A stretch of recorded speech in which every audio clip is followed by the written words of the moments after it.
জেলা সমাবেশ 2025 উপলক্ষে আজকের এই অনুষ্ঠানে সম্মানিত প্রধান অতিথি উপমহাপরিচালক প্রশাসক কর্নেল ফয়সাল আহমদ ভূঁইয়া পিএসসি মহোদয়, বিশেষ অতিথি হিসেবে উপবিষ্ট সম্মানিত অতিথিবৃন্দ এবং আমাদের জেলা কমান্ডেন্ট আনসার ও গ্রাম প্রতিরক্ষা বাহিনী সহ সামনে উপবিষ্ট জেলা পর্যায়ের সকল কর্মকর্তাবৃন্দ,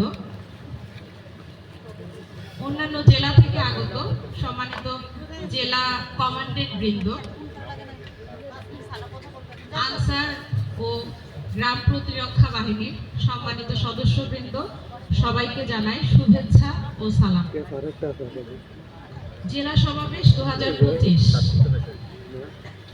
আজকে এখানে উপস্থিত হতে পেরে আমার ব্যক্তিগতভাবে বিগত বছরগুলোতে মাঠ প্রশাসনে কাজ করতে যেয়ে আনসারের সাথে আমরা কিভাবে